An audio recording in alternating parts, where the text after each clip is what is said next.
Okay, this is Orlando Wilson. What I want to talk about in this video is people reinventing the wheel as far as tactical training is concerned, close protection, etc. To me, I find it amusing and also stupid. Humans are stupid. Why? We don't learn from history. People don't read history. People don't remember history. People are coming up with new tactics and techniques that have been done 1,000 times before for thousands of years. I was teaching a class, I think it was in Greece, and I said to the guys on the course, what's the difference between what we're doing today, what we're talking about today, and what people were doing in ancient times of Xenophon? The only difference is, back in those days, people never had technology. We got technology. Back in those days, they were using swords, spears, horses, etc., chariots. And these days, we have firearms were legal, cell phones, cars. We have technology to help us. But the strategies and tactics are the same.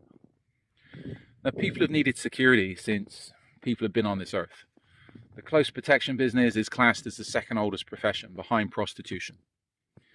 So everything we're doing today has been done before.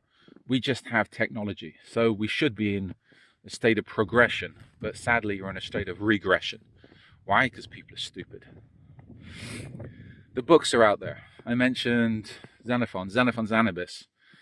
It's a good book to do a mercenary warfare, and the issues they encountered is the same issues PMCs would encounter today. Don't ask me the date on when that book was written. You have Sun Tzu's Art of War. That was written, I think, 100 BC, so that book's 2,000 years old. And what he talks about is still relevant today. They were thinking and operating the same ways that we do today, if not to a higher standard, because they had a lot more to lose. The world was not as safe as it is today.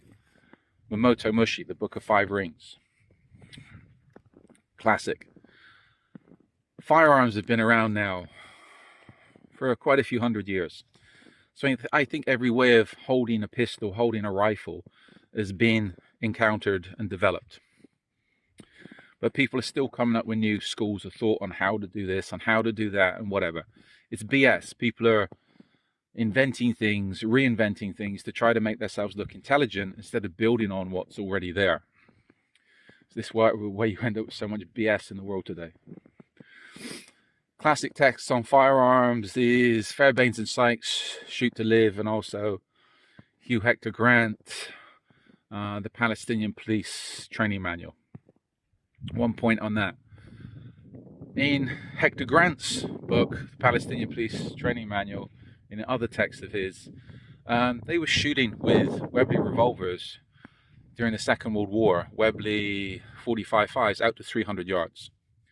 On our courses, where we have the ranges, we have students shooting out to 100 meters. Now, we've had people say to us, oh, you can't do that, it's impossible to hit a target at 100 meters with a pistol. We reach out to 300 meters. Think about what I've just said. During the Second World War, and Hector Grant was SOE.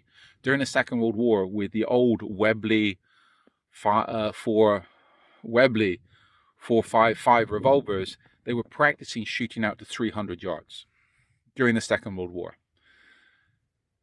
I think the mechanics of pistols have improved greatly since then, and so has the composites and ballistics of bullets, ammunition.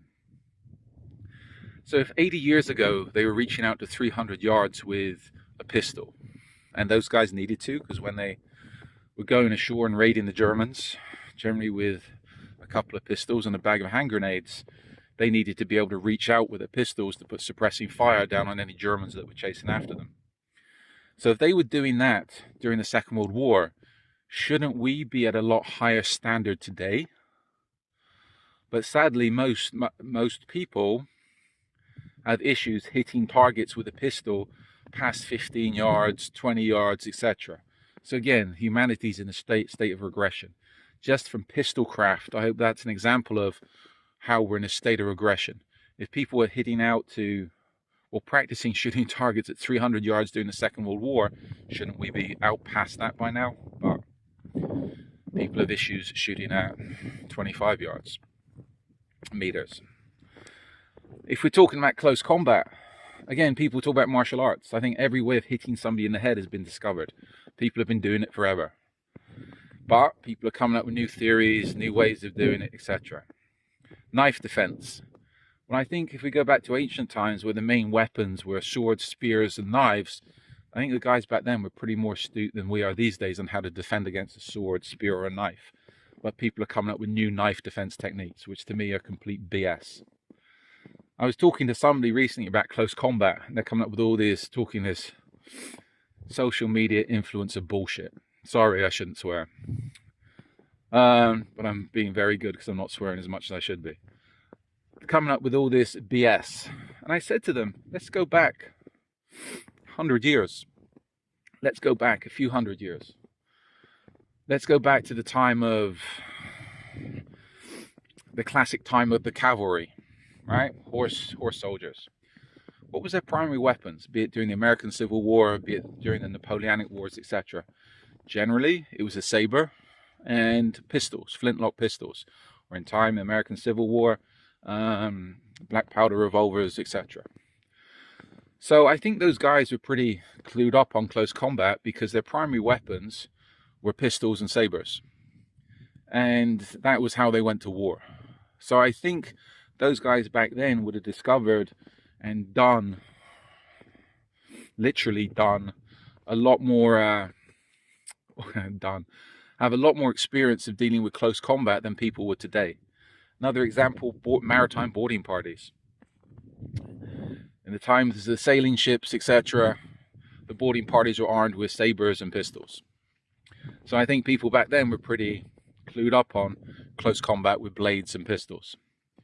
And I think the last British maritime boarding party was during the Second World War when they took a German ship, I think it was in the Baltic Sea. And again, the guys went boarded the German ship armed with Webley 45-5 revolvers and cutlasses.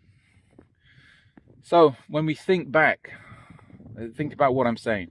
If we look back through history, everything's been done before, especially as far as close combat's concerned. If we go back a couple of centuries, where the primary weapons, as I said, were swords, knives, clubs, etc., people had to rely on their skills to stay alive. And the world was a lot more dangerous place back then. So this is where I hear people coming up with all these new schools of thought on firearms training, martial arts, etc. It's BS. It's complete BS. If you're looking at training, keep everything simple and keep it real. Hurting people is not difficult. It's very, very simple. It's very, very easy if it's kept simple.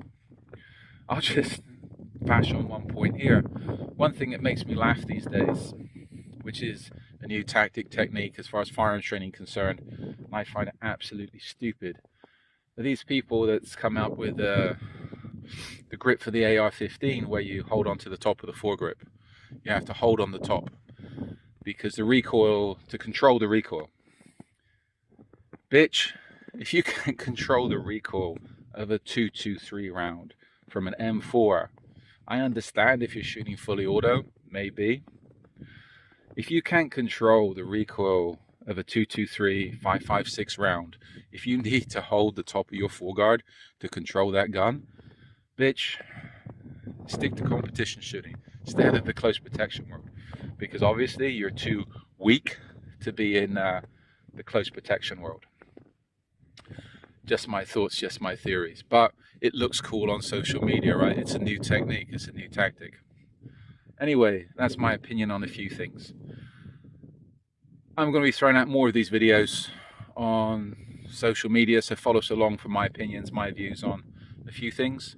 And also we're putting out quite a bit of advice on the close protection business, kidnap and ransom, etc.